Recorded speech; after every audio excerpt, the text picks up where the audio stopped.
We're about to play the best game show that you didn't know was a game show on the internet. Where did we wake up today? So, in the comments section below, where do you think I woke up? Oh, really though, guys, where do you think that I woke up? Just for some backstory. Yesterday, it was a beautiful, wonderful, happy day, even though it was super gloomy and rainy. I'm in Missouri right now, so that should give you a little hint as to what state I'm in. But where did I end up? Well, without further ado, let's find out. Oh, we have a neighbor. We have a neighbor. But where do we have a neighbor? Oh, you know, at a truck stop. Today looks like it's going to be the opposite of yesterday, where everything was overcast and drizzly. Today the sun is out, it's going to be a beautiful one, and I'm so happy that we chose to go in this direction. Let me tell you kind of what happened yesterday that led me to this truck stop. But before I do, let's go ahead and put things into driving mode so that we can be on the road and productive. Tie up our trash. Okay guys, as I go to get some gas, let's talk about it. I was driving through Missouri yesterday and it was just grim. You know, the kind of days that just make you tired going outside. And despite that, I was able to overcome and do some cool adventuring, but then I started to head north. Originally, my goal was to go to Hannibal. I thought, oh yay, let's go there. Lots of you have suggested me going there because of all the Mark Twain things, and it's right on the Mississippi, so I was hoping I might be able to take a Mississippi boat tour. So I did what I always do. I started to look at my maps, I started to look at my weather app, and I noticed a very specific warning on my weather app. It said that the National Weather Service had issued a flood warning. Not a watch, a warning. And typically, you know, a warning is a pretty serious thing. Now, I'd already kind of looked at some different campsites that I was wanting to try out when I was in the area. And the one that I'd settled on was right by the riverfront. Probably not the best idea whenever there's a flood warning. So I really kind of toyed with the idea of, well, maybe I could find another campsite. And then the good logic and judgment in me said, you know, Dimples doesn't float. I can swim, but I don't know that I can wade a fierce rushing river, especially with all sorts of stuff in it. And I took the context clues that I had seen along the roadway, where I'd seen that the Mississippi is moving fast right now. And I just decided that that was not our journey for this trip. I would rather always be safe rather than sorry, and so I decided instead to come to Central Missouri, where we woke up in a truck stop. Okay, so they're out of Plus and Premium, which is fine because I use regular, but I went to go put my card in and it says I need to go pay inside because the pump is messed up. Good times. Now, a lot of you have told me I should be doing this anyway, but I never know how much gas that I need to top off my tank, so it makes it really, really hard. And so I prefer to just do my due diligence with my bank beforehand and then pay at the pump. Now, don't get mad at me for that. It makes sense in the long run when it comes to topping off the tank. Okay, so Dimples is gonna get $15 because I don't know how much I'm supposed to get. And I didn't think I would quite need 20. That's the thing. Like when you go in, you never know. You never know. And so, while this probably will not get me to the top of my tank, it'll get me further down the road until the gas pump is working correctly. I always kind of am nervous about overpaying whenever I go inside. Let me clarify a little bit more. They say that yes, it'll go straight back onto your card. I have found at many gas stations when they say that, they still hold it for 3 days. Now, is $5 going to change my life? No, but I will forget to look to make sure that it went back onto my account. And it's just the principle of the matter. So in these situations, that's why I have a little bit more hesitancy with the going in and paying for it. It's just frustrating. It's just frustrating. Okay guys, now I'm trying to figure out exactly what I want to do while I'm on the road. And I am on currently Roadside America. I think I'm gonna pull up the map feature, and then that way I can see where I'm at versus where I'm going. All of these pins right here are all interesting things to do in Missouri. That's why I like Roadside America. I also use Atlas Obscura, both of which have just unique things that you can do. Now what I'm going to do is I'm going to go ahead and zoom in. Okay, here's St. Louis. So we are on this highway right here. Let's see if there's anything along the highway that's of interest. Kingdom City. It says there's Ozark Land. So then we can click on it, find out more. And it says this is a gift shop / tourist trap that encourages you to take home hillbilly or Route 66 souvenirs. Okay, so that's kind of an interesting one. This looks like the same Ozark Land that has a location in Branson. So that could be interesting. Let's see what else we have along the highway here. Just below that, if we get off, there's an Auto World Museum, and then also a National Churchill Museum and Berlin Wall pieces. Ooh, that could be interesting. Churchill, it says here a little description as to what he did, and it says the museum is located in a church basement. And these are some of the pieces of the Berlin Wall. So that could be kind of interesting indeed. And it has a few little mobile tips on here left by other people who have visited. And it says the museum is well done, informative. The church above is incredibly historic. So that could be a cool stop. I don't know. We'll have to see how far off the highway that actually is. As we continue to go across 70, Columbia is our next stop. And there's a Bronze Beetle Bailey. And it looks like a neon Arrowhead Motel. And then this way, a little bit further, we have the Budweiser Clydesdale Ranch. Ooh, do they give tours?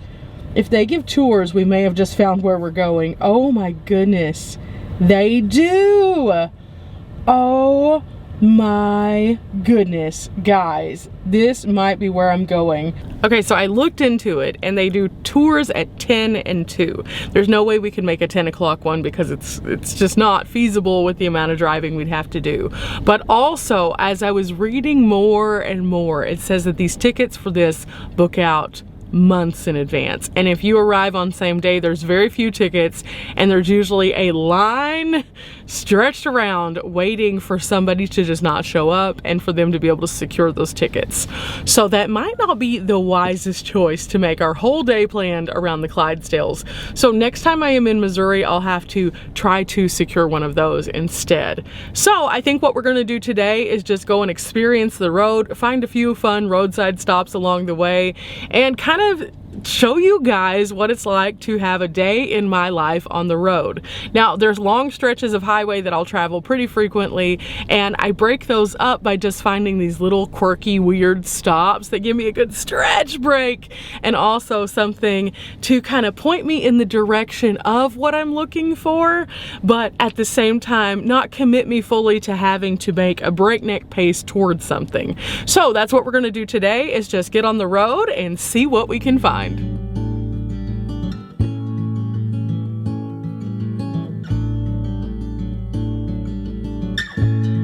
Do you guys see all of these signs that we're passing? I always try to read the billboards because a lot of times they will tell you if there's an attraction coming up, but these don't seem to be endorsing anything I can go to. It's a military academy, so we'll just have to keep looking. Oh, I found a state historic site. Woohoo!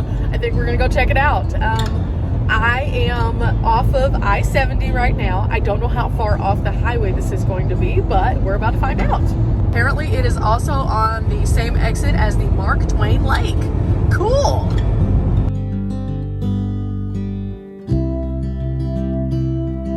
On our way to the historic site, it's about 16 miles down this road, and we're going through a place called Big Spring right now, which is a cute little town. Few little buildings here and there. This is how I find some of my best locations that I share with you guys. Just finding a sign and taking it down a road. If you have the time to do this, I definitely recommend it because you will find some amazing things whenever you're just taking your time, enjoying the landscape, and letting the road tell you where you should go next.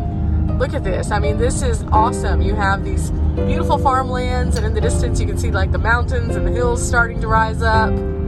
This is why I love doing this.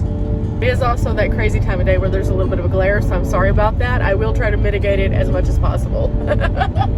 But wow, so cool. This area over to the left here goes to the Daniel Boone Conservation Area, and look at those fields of wildflowers. Wow.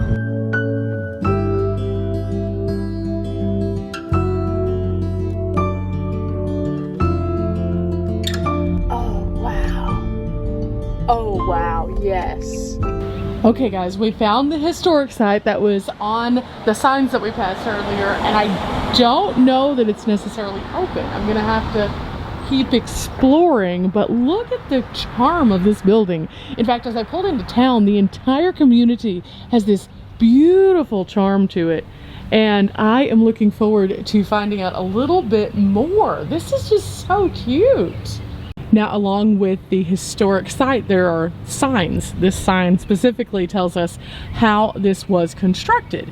And this house is a combination of a European half-timber construction along with local brick tradition. And so it shows you how the timber frame was put into place, and then how they used brick nogging, which is a technique that uses brick between the timber frame, which was constructed up here, which is kind of different. Usually they would use some kind of hand-based mortar, and so this is a very cool kind of way to see a building being constructed. Then they used a plaster lathe to go over the top, and then also frame and weatherboard. And then this is the overall floor plan of the building that we just looked at. This is from the early 19th century. So that is pretty cool. But like with a lot of our adventures, there's more, there's more. There's a whole nother side of the sign here that tells us a few more pieces of information, little nuggets of happiness for brain wrinkles. Let's check this out. Okay, so here it says that on this site, the important radical journal Lichtfreund, or Friend of Light, was published by Edward Mule and his brother Carl. I don't even know how we're going to say this. We're not even going to butcher his name. I refuse to butcher this man's name because he is important. His influential voice amongst Germans statewide helped Missouri to stay with the Union during the Civil War. Now it says here that this particular home was important because it also had a commercial building. He was a wine kind of man, so he had a wine business, and during this time this was important because it added also commerce and business to the area. Now there's a few other fun things on here, including that there is a little vineyard, there's dancing, and you can see what the wine would have been contained in also. This was the wine cask, and it was the last known wine cask in Missouri. Wow, that's really cool.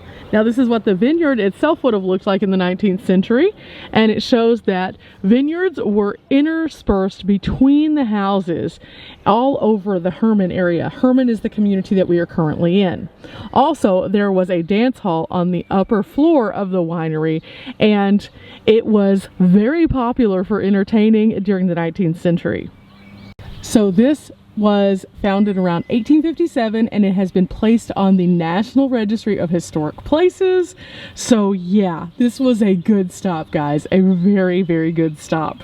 And here we can see a little bit more of the building itself. You can see that it does have a pretty deep footprint, and it goes down, and originally it said that he actually put a wine cellar into the basement area, so that would probably be where that was. But look at this. This thing is really big and absolutely beautiful. I love that they have kept with the traditional look of it and haven't gone over and modernized it like a lot of places do. It is gorgeous, and it has this nice big sidewalk area out here in the front with some nice areas to sit also. Wow, I love this. This is just so cool. What a good find. And they even have a special little friend right here. It always pays to look up and down when you visit sites, because look at this little guy just inching his way toward his happiness, wherever that might be. Now there are some other places around town that I might want to check out also. In fact, I saw there's a historical museum and things like that. That's really, really cool. And we would have never known about this if we weren't paying attention as we went down the highway. That's why I tell you guys to always be kind of taking your time leisurely, doing what you can to find interesting, unique places, not always just taking the interstate. Although the interstate can lead you in off the highway to a few attractions here and there, it's the smaller communities that have the bigger story to tell. And so taking the little 16-mile trip in this case to get here, definitely worth it.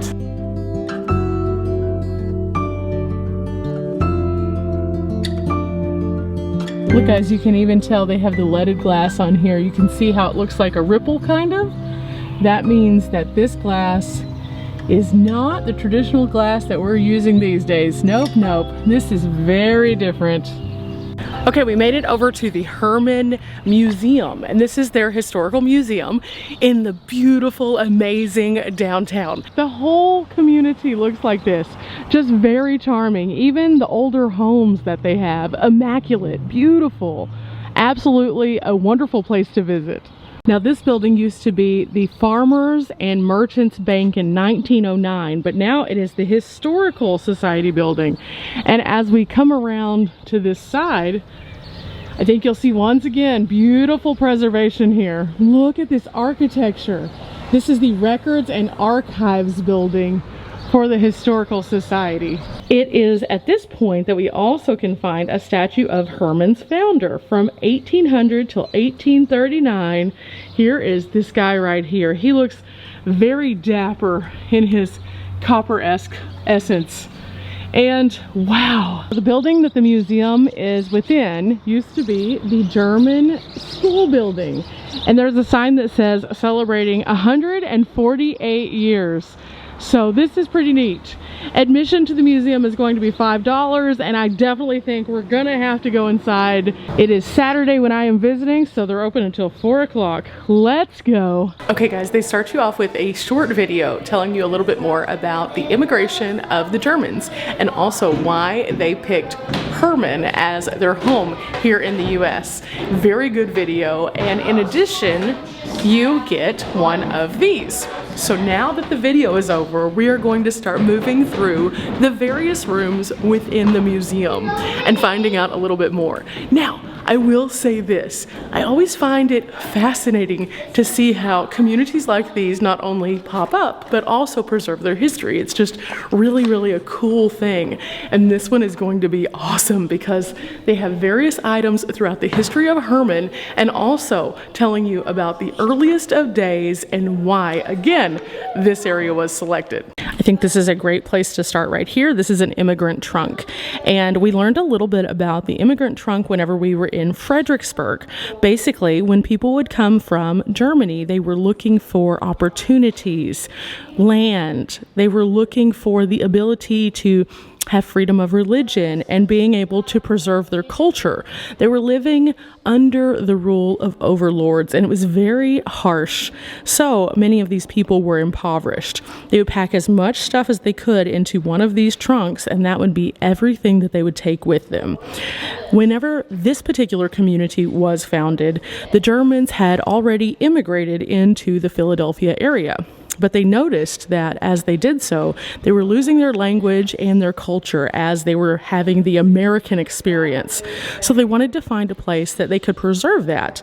And in doing so, they found this little utopia. Now, the reason they settled on this area was because a man wrote a book after visiting here. He visited during a very mild winter. He said how amazing it was, how it had rich agricultural land, and how the weather was just perfect all the time.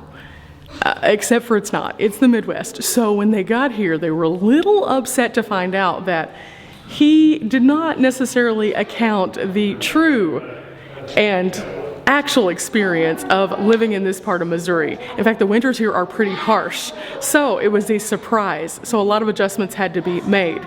In the adjustments, they decided that one of the things that they were going to do was shift over to the wine industry, which is still a booming metropolis of happiness today. In fact, the building that we visited earlier was one of the wine areas, and that's what kind of kicked off the Hermann area. Now we're going to look around at some of the things that would have been carried along with them, some of the photos from the schools, some of the earliest days, some of the neat, interesting things, and I'll show you a lot of these. I'll talk about a few of them, and then we'll go on to the next room. Here we have a linen and lace tablecloth that was brought to Missouri from Germany, and it's beautiful. Look at the intricate work there. That would have been independent needlework that was done to create this wonderful table setup right here. Now, in addition, in the corners over here, we have some of the items which would have been used in the home.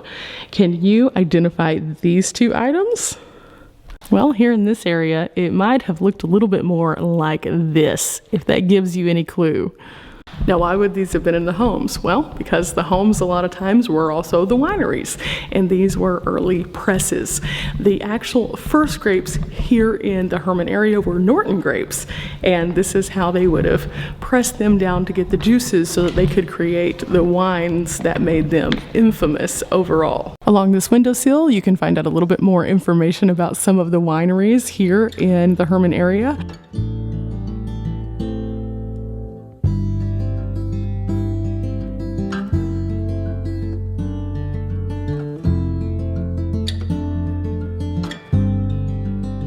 Now, in this case, they have some of the original documents from the community, and this is from 1898 to 1917 Hermann Sanborn Fire Insurance Maps. It says here that Sanborn Insurance Company was established in 1867, and it was compiled and published of maps of U.S. cities and towns. Believe it or not, this, as well as this, are actually hair art and hair wreaths made of actual human hair. The shadow boxes are examples of what old Victorian art and hair wreaths looked like, and that's a little crazy. It's only fitting that there is a school set up here in the old school, and it has some of the different things you might have found in that school, including this. This is one of the handwriting books that they would have used. In addition, on the walls, you can find photos of some of the classes, some of the achievement ribbons, and this is just really neat. This is a Hermann baseball uniform from around the 1920s, and then some of the different team photos are also alongside this. In addition to this whistle. This whistle actually belonged to one of the coaches who was here. He used it whenever he was a referee and a coach, and then he went on to become the high school principal as well. Along this wall right here, you'll find a series of animations. It says The Brothers Grimm and Others. These were illustrated by Carla Hussmann and done in the style of German artistry. The entire work was conceived and realized by Otto Mendem. This is beautiful. They're just so beautiful and intricate. And you can see the nods to the German feel right here by the way that they're dressed, the way that they perceive the countryside, things like that. It's just really fascinating and beautiful. And then over here, there are also some numbers that correspond with each one, so you can find out which story they belong to. In fact, many of these stories are stories you are familiar with. Hansel and Gretel, Cinderella. Of course, we all know that the stories that we see in the Disney classics now are a little bit different than the originals. So when you look at these, you can definitely see that they are tales to teach stories and lessons. And you can see that by the way that things kind of play out. There's always a little hidden undertone to them to kind of be like, hey kids, don't do this or something bad could happen. Of course, a large piece of German heritage and history comes from music, and it's something very familiar to us all. When we hear it, we know it, and these are some of the various instruments that might have been used at that time. In fact, this is a 1904 accordion. If you look at it very closely, there are a lot of intricate, small details, really just beautiful. And then the pegs on the side over here are all wooden and absolutely gorgeous. You can, in addition, see some of the photos of some of the people who might have performed in bands at that time. Here are a few more, and I know that a lot of times whenever we go to festivals, we see people who are in lederhosen. However, traditionally, people didn't always just wear lederhosen. That's just a celebratory thing that we see more often now associated with this amazing fun music. Here we see a piece of sheet music, and then we also see the translation of what it was saying in English. And it's a little bit different than whenever you would hear it traditionally saying. I appreciate and really enjoy whenever I get to hear traditional German music in the traditional German language. Sometimes I don't understand it, but music transcends communication. This is something called redware pottery, and this is from approximately the 1860s. It is lead glazed. So as you can expect, this is probably not the safest to use now, but so beautiful to see. And a lot of places that I have gone that have been Bavarian restaurants still utilize this particular style as a reflection of culture and heritage. But to the side, this is what really fascinated me. This is a black wedding dress. It says in the 1800s, brides often wore wedding dresses in everyday colors, such as green, pink, blue, burgundy, dark brown, or even black. The bride wore the best dress that she had. It didn't matter the color at the time. It wasn't about the same standards that we traditionally use now. So I think that that's beautiful. Now it also says a lot of times women would wear black if they were marrying a widower. So I think that that's another fascinating fact that I've never seen anywhere else. So it's really, really cool. Now, at the time of about the 1870s is whenever things started to shift over to white or ivory.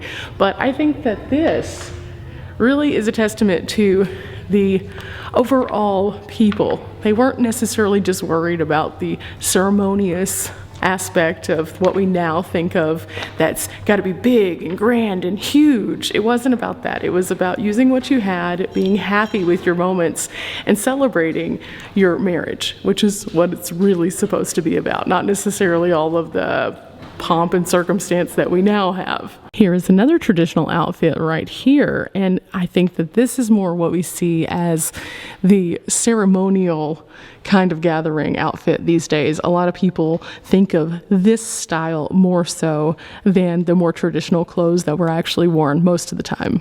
As we move into the L's room, oh my goodness, look at this. This is beautiful. This was from the judge, and it was Judge Bauer and Jesse James. Wow, that is crazy. It says one of his most widely publicized cases was whenever he presided over Jesse James in the case against the Union. Wow.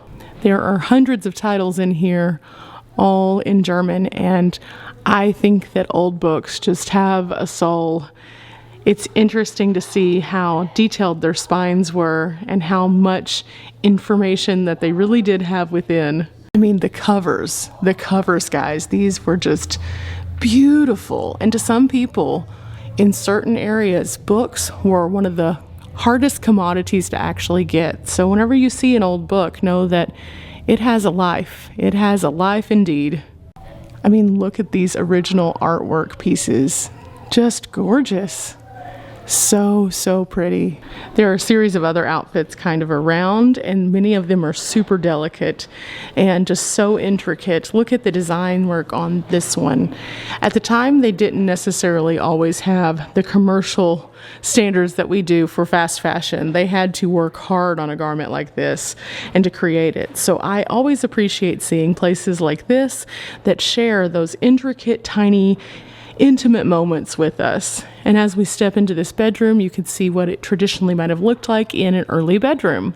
You have a vanity over there with some of the items, and then we have the twin beds because, you know, twin beds.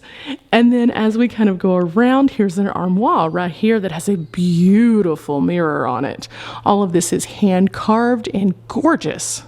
Now here is an old photograph of a farming homestead, and the original photo looked like this, and this is the corrected version so we can actually see it a bit better.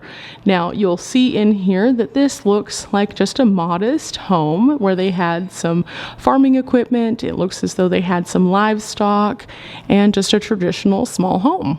Now here in Hermann, we were talking about the beautiful buildings. Well, they actually have an entire historic district where it is fully named to the National Registry of Historic Places. And amongst those places, you might have found some of these items which are on display here in the museum.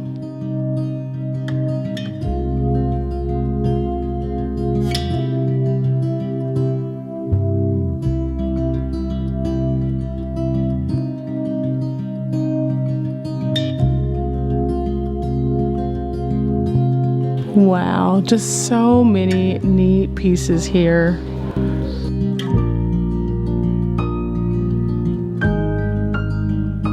Now these are pretty neat, and I haven't seen these in but a few different museums. These are actually textile printing blocks, and so very similar to how they would do newsprint, they would create these raised pieces and they would be able to add ink or dyes to these to create the designs that we would see in something like this.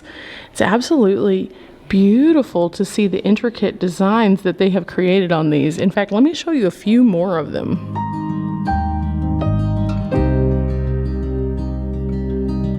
And again, going back to the intricate designs, I just really appreciate the amount of work that went into things like this. This was a child's outfit for Hildy Moeller, and she was only 2 years old, but still had such an intricate design. Look at that, it's beautiful. You never know what you're going to find as you explore. Here are different pieces from both William Howard Taft and also Theodore Roosevelt. We spoke on music being so important earlier. Well, this was the Apostle Band in 1882. And then you also have a few instruments and also some information about the Apostle Band as a whole. They were believed to have originated in 1882 with obvious 12 musicians in number. It says here, though, that in 2008, the band's original music was uncovered from hidden deep within the archives of historic Hermann. And this is what that looked like. Now here there is a area where you can listen to some of that music over to the side here. And it's on a CD. In addition, they do have some CDs available if you are interested. Now we are going to go up the staircase that once children scurried up and down as they were attending classes at school. As we ascend the stairs, we find a vintage Santa Claus suit that is just absolutely kind of frightening, but at the same time, very intriguing. And we have a series of different rooms, one down here, one here, one here, and one here. Let's start with the Heritage Room. Inside the Heritage Room, we're going to find works of art, news pieces, photos, and things like that. For example, this right here was opening day at the Hermann Savings Bank. These are awesome. There's maps, there's tourist information, there are old newspaper cuttings. In fact, this is the same judge that we learned about with the Jesse James situation. Let me elaborate a little bit more on that one because it was really fascinating. Now, we all know who Jesse James was, right? Well, in this particular case, there was a man who came forth and said he wanted to change his name back to Jesse James. He was an old man, and there was no way to prove that he was, in fact, Jesse James. But there was speculation that he definitely could have been. So that's kind of an interesting little tidbit about the judge again. Again, it's just kind of a weird story. Was it Jesse James? Was it not Jesse James? There's no way we could really know. But this judge, he had to be the determining factor on if it was or wasn't. Now, as you can see, these go on, and the more that you turn, the more that you learn. Look at these photos and early writings. This is just beautiful. Then you have some of these, which look like they might have been actually on plates, some old postcards. And as we continue to turn, oh wow, it just gets better and better each turn. Wow. Some of the earliest days of Hermann. This was downtown in approximately the 1880s. Very different looking than it is now, but you can see they're on the river, which made it a really great community for commuting back and forth different goods and services. They had large staircases that would go down. They had waterway access through boating. And then as we turn here, this is the 15th anniversary, and they have a band. And then down here, they have a group of bankers from the Bankers Association. Wow, this is just super cool. As always, I'm gonna leave some of this for you guys to come and explore, because this otherwise would be everything that I could put in one video. It would be like a 4-hour video. There's so much stuff here.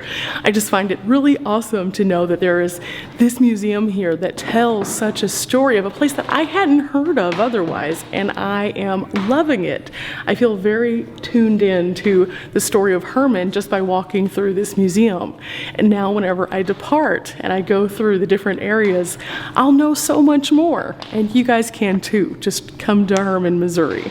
But we have more history to learn. Let's go. There's something here called the Battle at Hermann. And this case behind us has some of the different guns and things like that that might have been used around the time of the war.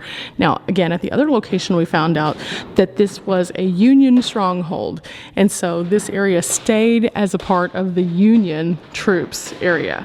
So that really made a difference overall in the outcome of what happened to Hermann at that time, because many of the communities were impacted very negatively.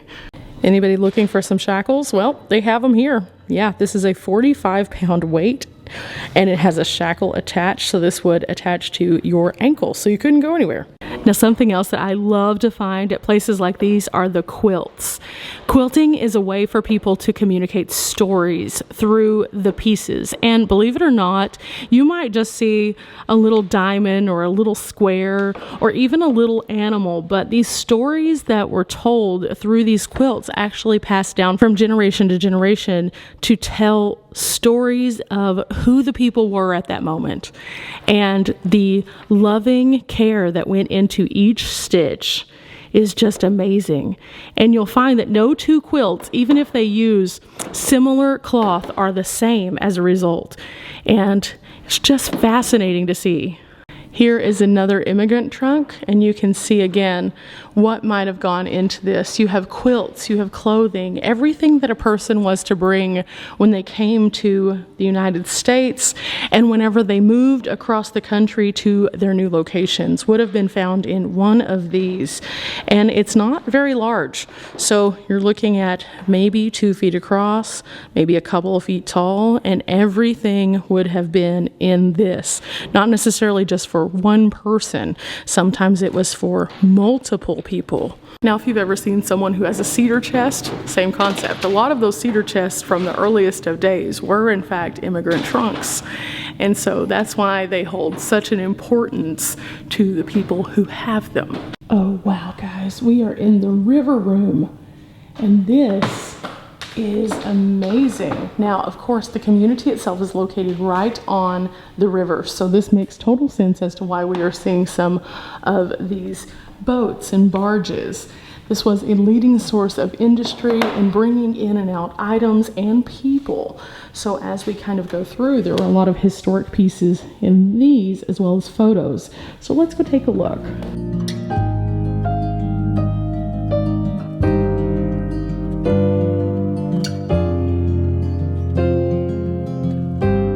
looking through some of these photos, it reminds me of the River Discovery Center that we went to in Paducah. We learned a little bit more about why they went with this style of boat and also how it worked in the big picture of overall movement. Now here you have some of the military ships too, so it wasn't just limited to the big paddle wheels, but also some of the military ships had these same concepts for building so that they could navigate the mighty Mississippi, the Missouri, the Ohio, all of the big rivers that would be the main veins for movement in our country at that time. Now, many of the more commercial kind of boats ended up being replaced by the railway as it continued to go through, but we still do have a very large shipping industry even today. So looking through this is just a walk back in time to where it all began.